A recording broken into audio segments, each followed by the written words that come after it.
February 3rd, 2026. The Franklin County Coroner's Office releases autopsy reports that reveal the true horror of what happened inside a Wineland Park home on December 30th, 2025. Spencer Tepe, a beloved dentist, was shot 7 times. His wife Monique was shot 9 times, including once in the face at close range. 16 gunshot wounds total. Their 2 young children, ages 4 and 1, were in the home when it happened. They survived. But the autopsy reveals something even more chilling. The killer used a silencer. This was planned. This was methodical. And the man accused of pulling the trigger? Monique's ex-husband, a surgeon who told her months earlier, quote, "I can kill you at any time." This is the story of Spencer and Monique Tepe, and how an obsessed ex-husband allegedly turned their dream home into a crime scene. Before we dive deeper into this case, subscribe and hit that notification bell. Here at Forensic Disconnect, we unlock cases that deserve to be remembered with respect for victims and verified facts from official sources, new investigations every week. Now let's talk about who Spencer and Monique Tepe really were. Spencer Tepe was 37 years old when he died. He worked as a dentist at a practice in Athens, Ohio, about an hour southeast of Columbus. His specialty was comprehensive dentistry and implant therapy. He was known for his dedication to his patients, his meticulous work, and his commitment to serving others. Spencer was fluent in Spanish, which allowed him to connect with and serve a broader community. His colleagues described him as reliable, always on time, always professional. The kind of person who would never just not show up for work without calling. The kind of person who, if he wasn't there, you knew something was seriously wrong. Monique Tepe was 39 years old. She had a background in childhood education and was described by everyone who knew her as a loving, patient, and joyful mother. Her warmth defined her. She loved baking, creating things with her hands, making her home a place of comfort and happiness. Friends said she had this ability to make everyone around her feel welcome, feel seen, feel loved. She was the kind of person who lit up a room just by walking into it. Spencer and Monique married in 2021. According to their family, they shared what they called a beautiful, strong, and deeply happy relationship. They loved to travel together. They loved to laugh. They were building a life rooted in love and connection. They were proud parents of 2 beautiful children, a 4-year-old and a 1-year-old. They also had a golden doodle because of course they did. They created a home filled with warmth, happiness, and the kind of energy that comes from 2 people who are genuinely in love and building something together. In 2020, Spencer and Monique moved into a house on North 4th Street in the Wineland Park neighborhood of Columbus, Ohio. It was their dream home, a place to raise their kids, a place to build memories, a place that should have been safe. But there was something they didn't know. Someone from Monique's past was watching. Someone who had never let go. Someone who, according to court documents that would later be released, had told Monique that she would always be his wife, that he could kill her at any time, that he would find her no matter where she went. And on December 30th, 2025, that person allegedly made good on those threats. December 30th, 2025, Monday morning. Spencer Tepe's boss at the dental practice in Athens called his office at 8:58 a.m. Spencer wasn't there. That wasn't like him. Spencer was always on time. Always. If there was ever an issue, he would call ahead. He would let someone know. But this morning, nothing. No call, no text, no explanation. His boss tried calling Spencer's cell phone. No answer. He tried calling Monique. No answer. And that's when the concern turned to alarm. The boss called 911. The transcript of that call, which was later released to the media, is chilling in its simplicity. "He is always on time," the boss told the dispatcher, "and he would contact us if there were any issues whatsoever." I don't know how else to say this, but we are very, very concerned because this is out of character. And we can't get in touch with his wife, which is probably the more concerning thing. The dispatcher told him they would send an officer to do a wellness check at the Tepe residence on North 4th Street. Here's where things get complicated. A Columbus police officer was dispatched to the address at 9:03 a.m. The officer arrived at what he thought was the correct location. He knocked on the front door. No answer. He walked around to the back door. Knocked again. No answer. He spent about 10 minutes at the residence doing everything he was supposed to do according to protocol. Checking doors, looking for signs of anything unusual, but there was nothing, so the officer left. The problem? He was at the wrong address. Columbus Police Chief Elaine Bryant would later confirm this in an interview with local media. The officer went to the wrong house. He did everything correctly, she said, but it was not the right location. About an hour later, at approximately 10 a.m., A friend of Spencer's stopped by the Tepe home for his own wellness check. Spencer's friend had also been trying to reach him with no luck. He was worried. He knew Spencer. He knew this wasn't normal. So he drove to the house. He knocked on the door. No answer. He tried the door. It was unlocked. He opened it and called out, "Spencer? Monique? Anyone home?" Nothing. He walked inside, and that's when he saw it. The friend called 911. The transcript of that call is gut-wrenching. "I think there's a body," he told the dispatcher, his voice shaking. "Our friend wasn't answering his phone. We just did a wellness check. We just came here, and he appears dead. He's lying next to his bed, off of his bed in this blood. I can't get closer to see more than that." The dispatcher asked him to stay on the line. Police and paramedics were dispatched immediately. Officers arrived within minutes. They entered the home and found Spencer Tepe on the second floor, lying next to his bed in a pool of blood. He had been shot multiple times. They found Monique Tepe nearby. She had also been shot multiple times. Both were pronounced dead at the scene. And then officers heard something, a sound from another room. They searched the house and found the Tepes' two children, a 4-year-old and a 1-year-old, alive and unharmed. The children had been in the home the entire time. They had been there when their parents were murdered. They had been there for hours, alone, while their parents lay dead in the next room. Officers immediately removed the children from the scene and placed them in the care of family members. The children, thank God, were physically unharmed. But the psychological trauma of what they may have witnessed, what they may have heard, is something they'll carry for the rest of their lives. Columbus police secured the scene and began processing it as a double homicide. There were no signs of forced entry, no broken windows, no kicked-in doors. Whoever killed Spencer and Monique Tepe either had a key, or the door was unlocked, or they were let inside by someone who trusted them. Police found no gun at the scene, no weapon. Whoever did this brought a gun with them and took it with them when they left. This was not a robbery. Nothing appeared to be stolen. The children were left alive. This was targeted. This was personal. And police knew immediately that they were looking for someone who knew this family. Columbus Police Chief Elaine Bryant held a press conference within days of the murders. She told the media that this was a targeted attack. She said detectives were working around the clock, processing evidence, interviewing witnesses, reviewing surveillance footage from the neighborhood. She asked the public for help. If you saw anything unusual in the Wineland Park area on the morning of December 30th, please contact Columbus Police.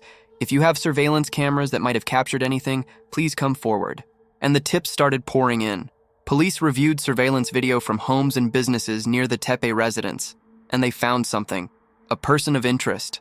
The video showed an individual walking through an alley near the Tepe home in the early morning hours of December 30th. The time frame matched when police believed the murders occurred. The person appeared to be deliberately avoiding main streets, sticking to alleys, moving with purpose. Police released a still image from the surveillance video to the public. Do you recognize this person? Have you seen this individual? Call us. But they didn't release the person's identity. Not yet. Behind the scenes, detectives were working another angle. They were looking at vehicles. Surveillance cameras had captured a vehicle arriving in the area just before the murders and leaving just after. Police were able to track that vehicle. They identified the make, model, and license plate. And when they ran the plate, they got a name. Michael David McKee, age 39, resident of Chicago, Illinois. Occupation, vascular surgeon. And here's the kicker, Monique Tepe's ex-husband. Police immediately began building a case against McKee. They traced the vehicle to Rockford, Illinois, about 90 miles west of Chicago. They obtained warrants. They gathered evidence linking McKee to the vehicle before and after the murders. They built a timeline. They interviewed witnesses. They talked to Monique's friends and family. And what they learned was disturbing. Multiple people told detectives that Monique had said her ex-husband was obsessed with her, that he had been emotionally abusive during their marriage, that he had made threats, that she was afraid of him. One witness told police that McKee had told Monique, quote, "I can kill you at any time and would find you and buy the house right next to you." Another witness said McKee told Monique she will always be his wife. Police also learned something else. Monique and McKee had been married for only 2 years, from 2015 to 2017. The marriage ended in divorce due to what court records listed as incompatibility. But according to family members, they had lived together for only 7 months before separating. 7 months. And in that time, family members alleged McKee was emotionally abusive. After the divorce, he never moved on. He never let go. He remained, according to multiple witnesses, obsessed with Monique. even though she had remarried, even though she had children with another man, even though she had built a new life. On January 10, 2026, 11 days after the murders, agents from the Bureau of Alcohol, Tobacco, Firearms, and Explosives arrested Michael McKee in Rockford, Illinois. He was taken into custody without incident.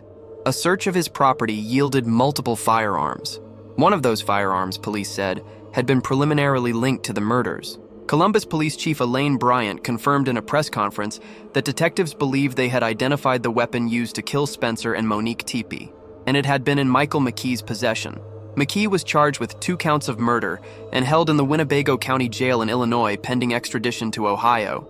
On January 16, 2026, a grand jury in Franklin County, Ohio, returned an indictment against Michael David McKee. The indictment included 4 counts of aggravated murder and 1 count of aggravated burglary. If convicted, McKee faces a maximum sentence of life in prison. On January 23, 2026, McKee appeared in Franklin County Common Pleas Court for his arraignment. He was represented by attorney Diane Minash, a well-known criminal defense lawyer in Ohio. McKee entered a plea of not guilty to all charges. He waived bond, which means he will remain in the Franklin County Jail without the possibility of bail while awaiting trial. The family of Spencer and Monique Tepe released a statement following McKee's arrest. "Today's arrest represents an important step toward justice for Monique and Spencer," the statement read. "Nothing can undo the devastating loss of 2 lives taken far too soon, but we are grateful to the City of Columbus Police Department, its investigators, and assisting law enforcement community whose tireless efforts helped to capture the person involved. We thank the community for the continued support, prayers, and compassion shown throughout this tragedy. Monique and Spencer remain at the center of our hearts, and we carry forward their love as we surround and protect the 2 children they leave behind. We will continue to honor their lives and the light they brought into this world." But the full story of what happened on December 30th was still unknown. Police had McKee in custody.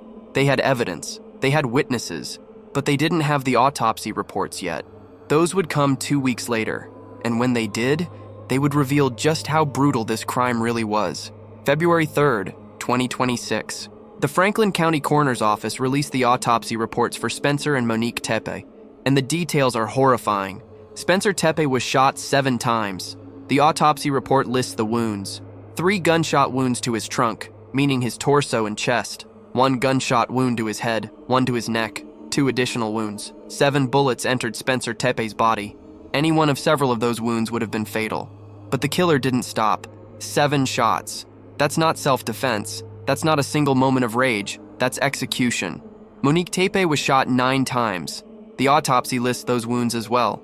3 gunshot wounds to her chest, 1 gunshot wound to her right cheek, meaning her face, 5 additional wounds to her body, 9 bullets. The report specifically notes that Monique Tepe was shot at close range. That means the killer was right next to her when he pulled the trigger. Close enough to see her face, close enough to hear her voice if she tried to speak. And he shot her 9 times, including once in the face. Let's do the math. 7 plus 9. 16 gunshot wounds total. Spencer and Monique Tepe were shot 16 times in their own home on the 2nd floor, while their children were somewhere in the house. The coroner listed the time of death for both victims as 10:11 a.m. on December 30th. That's the official time they were pronounced dead, though they almost certainly died earlier, likely in the early morning hours based on the surveillance footage and the timeline police established. But there's something else in the court documents that makes this even more chilling. The 5-count indictment against Michael McKee specifically states that at the time of the killings, he was armed with a weapon equipped with a silencer. A silencer, also called a suppressor. That's a device attached to the barrel of a firearm that reduces the noise of the gunshot. It doesn't make it completely silent like in the movies, but it makes it much quieter. Quiet enough that neighbors wouldn't necessarily hear it. Quiet enough that someone in another room might not realize what's happening. Quiet enough that 2 young children sleeping or playing in the house might not fully understand what those sounds were. Think about what that means. Michael McKee, a vascular surgeon, a man trained in precision and planning, allegedly brought a gun equipped with a silencer to his ex-wife's home. He didn't bring a gun in a moment of passion or rage. He brought a suppressed weapon. That requires forethought. That requires intent. That requires planning. You don't just have a silencer lying around. You acquire one. You attach it. You bring it with the specific purpose of killing someone quietly. This was premeditated. This was calculated. And according to prosecutors, This is exactly what Michael McKee did. The autopsy reports also revealed the nature of the wounds. Gunshot wounds to vital organs, to the head, to the chest, to the neck. These were not random shots. These were shots aimed to kill. And the fact that Monique was shot at close range tells us something even more disturbing. The killer was right there, face to face, looking at her, and he pulled the trigger, not once, not twice, 9 times. He shot Spencer 7 times. He shot Monique 9 times. He used a silencer so no one would hear, and then he left. He walked out of that house, leaving 2 young children alive, and he disappeared. Here's what we know about Michael McKee based on court documents, witness statements, and public records. He was born in 1986, making him 39 years old at the time of his arrest. He attended medical school and specialized in vascular surgery, which is a highly technical and demanding field. Vascular surgeons operate on blood vessels, arteries, veins. They perform procedures that require steady hands, precision, and an ability to stay calm under pressure. McKee was employed as a vascular surgeon at OSF St. Anthony Medical Center in Rockford, Illinois. By all outward appearances, he was a successful professional living a normal life in the Chicago area, but his personal life tells a different story. McKee married Monique in 2015. At that time, she would have been in her early 30s. They were married for 2 years, until 2017. But according to family members, they lived together for only 7 months.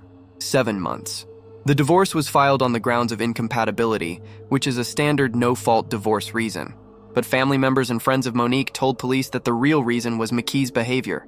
They said he was emotionally abusive, that he was controlling, that he was obsessed with her, that even after the divorce, he never moved on. One of McKee's former medical school roommates, Jonathan Navarre, spoke to NBC News after McKee's arrest.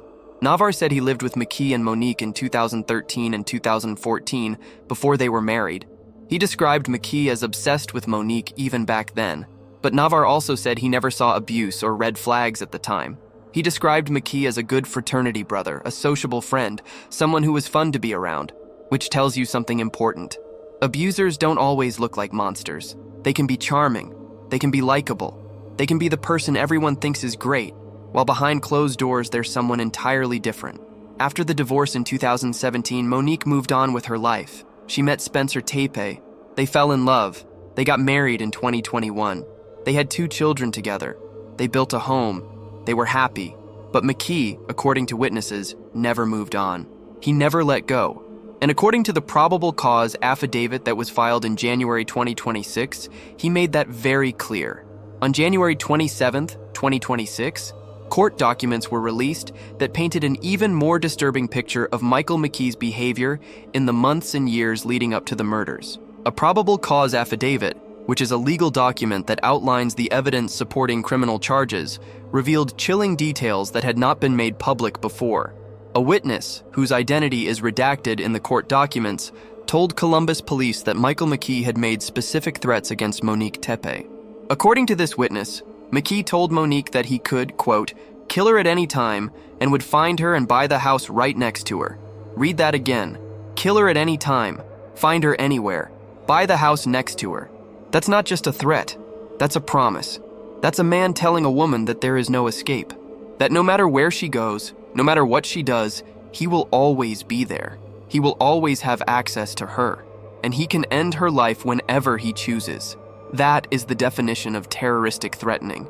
That is psychological torture. And Monique Tepe lived with that hanging over her for years. The same witness told police that McKee also told Monique she will always be his wife. Not she was his wife. She will always be his wife. Present tense, as if the divorce didn't matter. As if her marriage to Spencer didn't matter. As if her entire life, her children, her happiness, none of it mattered because in McKee's mind, she belonged to him forever. That level of obsession is terrifying. And it's a massive red flag for what's called intimate partner violence, which is one of the leading causes of homicide among women in the United States. Another witness cited in the affidavit told police that Monique Tepe said her ex-husband had choked her. Strangulation is one of the most significant predictors of future lethal violence in domestic abuse cases. Studies show that if an abuser has strangled a partner, the likelihood of them eventually killing that partner increases exponentially. Monique also told this witness that McKee had forced unwanted sex on her. That's rape. That's sexual assault.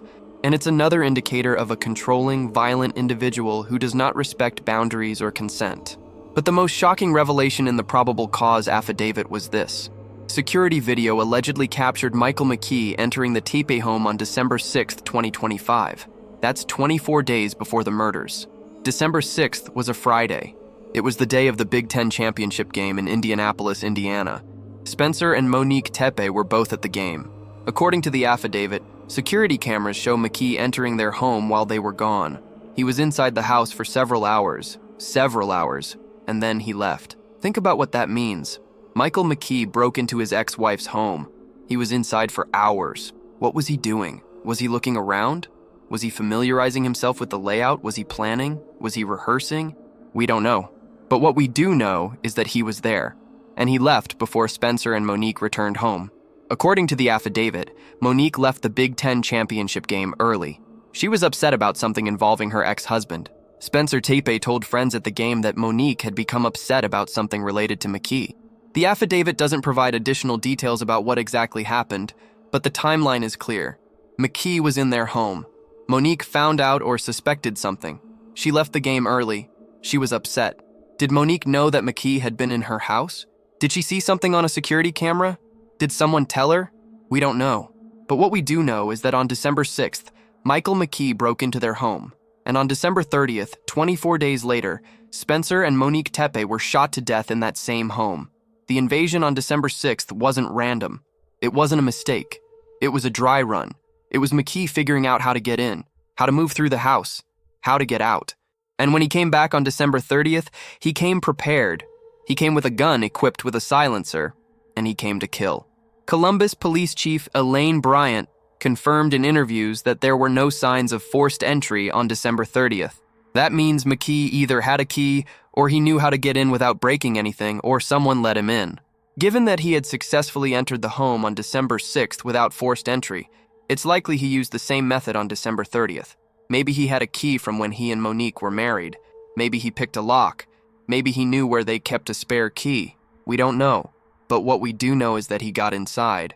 And once he was inside, he went upstairs to the second floor, where Spencer and Monique were, and he shot them 16 times. As of February 2026, Michael McKee remains in the Franklin County Jail, held without bond. He has pleaded not guilty to all charges. His attorney, Diane Monash, has made no public comments about the case or her client's defense strategy. The trial has not yet been scheduled, but it will likely take place sometime in 2026 or early 2027. In Ohio, aggravated murder carries a maximum sentence of life in prison.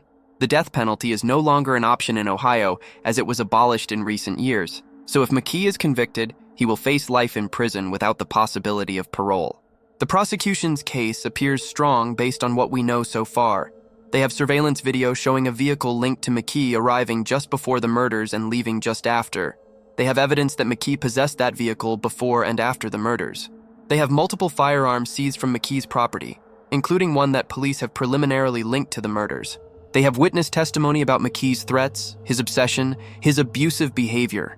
They have security video allegedly showing McKee entering the Tepe home on December 6th. They have autopsy reports showing Spencer and Monique were shot 16 times with a weapon equipped with a silencer. And they have the fact that McKee is Monique's ex-husband, a man who allegedly told her he could kill her at any time. The defense, on the other hand, has said nothing publicly. Diane Monash is a highly respected criminal defense attorney in Ohio with a reputation for taking on tough cases and fighting hard for her clients. She will likely challenge the evidence. She may argue that the surveillance video doesn't definitively show McKee. She may challenge the ballistics evidence linking the gun to the murders. She may argue that the testimony about threats and abuse is hearsay or unreliable.